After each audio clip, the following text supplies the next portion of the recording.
Highlights रहे। देखिए, ये जो उत्तर प्रदेश है, बिहार है, बंगाल है, पंजाब है, दिल्ली है, ये इलाके ही इंडिया गठबंधन की सबसे बड़ी ताकत के तौर पर दिखाई पड़ते हैं उनको। और यहाँ पर इलाकाई जो पार्टियाँ हैं, छत्रप हैं, उनका प्रभाव है। और आज इंडिया गठबंधन की बैठक में खरगे को प्रधानमंत्री पद का उम्मीदवार बनाकर एक मैसेज ये देने की कोशिश हुई है कि 2024 का चुनाव मोदी बनाम खरगे किया जाएगा। लेकिन खरगे दक्षिण भारत से आते हैं, हिंदी पे उनकी उतनी अच्छी पकड़ नहीं है। बस ये है कि वो दलित हैं और इसका फ़ायदा वो चुनाव में ले सकती है। ब्रजेश जी, ये जो बैठक हुई, ये बैठकें बड़ी मशक्क़त के बाद हुई, क्योंकि विपक्ष आपस में नॉर्मल नहीं था। 3 राज्यों में बीजेपी की जो जीत हुई, कांग्रेस की हार हुई, वहाँ पर अब मध्य प्रदेश में उसमें लेकर तमाम मतभेद उभरे। अब आज खरगे के नाम के बाद ये साफ हो गया कि अब नीतीश कुमार के चांसेस नहीं हैं।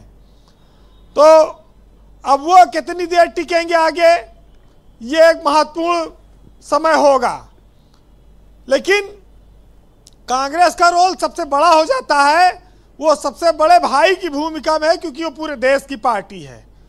अब वो अपने अपने जो उनके प्रभावशाली दल हैं उनके साथ वो सीट शेयरिंग कैसे करेगी, ये उनको देखना होगा। क्योंकि कांग्रेस ने जो छोटापन दिखाया, जो उनके नेताओं ने अपने साथियों के लिए बयान दिया मध्य प्रदेश के चुनाव में, उससे उनका बहुत नुकसान हो चुका है। और ये उनको मालूम करना होगा जब वो धरातल पर आएंगे।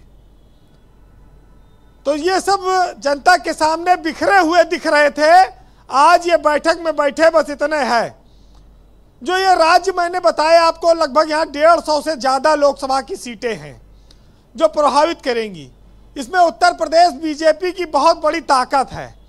अखिलेश यादव यहाँ पर कांग्रेस को 30 सीट दे पाएंगे कि नहीं, जैसा कि वो एक क्लास की सीटों पर अपना दावा कर रही है, ये एक बड़ी बात देखने को मिलेगी।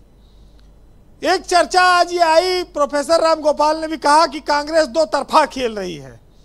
एक तरफ वो इंडिया गठबंधन की बात करती है, दूसरी तरफ एक कमेटी उसने बनाई है जो ये रिपोर्ट देगी कि मायावती के साथ गठबंधन करने पर क्या लाभ हो सकता है। और प्रियंका गांधी को अगर रायबरेली से या मुरादाबाद से चुनाव लड़ाया जाए तो क्या स्थिति होगी, राहुल के चुनाव लड़ने पर क्या स्थिति होगी, इस पर रिपोर्ट मांगी गई। तो ये 2 तरफा बातें आई, लेकिन इस पर कुछ खंडन भी आया है। ये खंडन और ये बातें अगर इसे चलती रहेंगी तो फिर मोदी की गारंटी से निपटना थोड़ा मुश्किल है। क्योंकि तमाम हिंदू मुसलमान, राम मंदिर, मथुरा, काशी, राष्ट्रवाद, 470, राशन पानी, इन सब मुद्दों पर बीजेपी हमेशा भारी पड़ती रही है। और विपक्ष के सामने इस मुद्दों की काट नहीं आती है, दिखती नहीं है। लेकिन विपक्ष के गठबंधन में कांग्रेस को बड़ा दिल दिखाना पड़ेगा, तब ये गठबंधन मजबूती से चुनाव लड़ पाएगा। नहीं तो विपक्षियों के बारे में कहा जा रहा है कि 1 साल से ज़्यादा दूर नहीं रह पाते और 6 महीने से ज़्यादा ये आपस में साथ नहीं रह पाते। तो ये धारणा बदली जाए तभी आगे कुछ होगा। क्योंकि लोकतंत्र में विपक्ष को बहुत मजबूत होना चाहिए।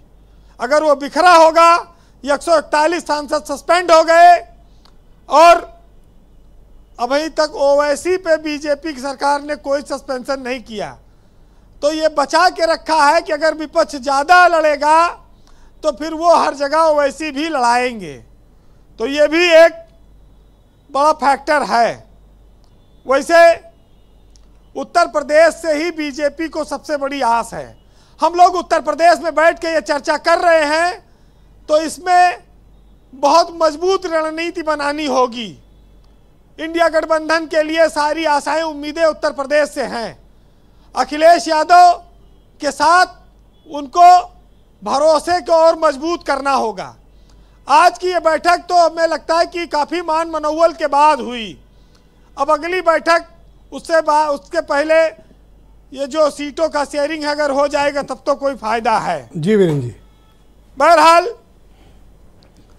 जो गठबंधन हुआ है, जो अपने अपने दावे हैं उस पर सुनिएगा कि आजकल तो ये मरज भी है दिले नासाद को कि शेर कहने से ज़्यादा मांगता है दाद को, और हाथ में कासा लिए दर दर भटकता है मगर, और सबसे कहता है कि ठोकर मार दी है इमदाद को, और आपने ऊंची इमारत को निहारा है सदा, और देखना है सच तो देखिए बुनियाद को।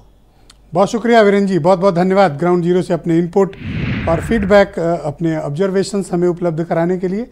बहन भाइयों, इस पर चर्चा को आगे बढ़ाएंगे। समाजवादी पार्टी के प्रवक्ता दीपक रंजन मेरे साथ मौजूद हैं।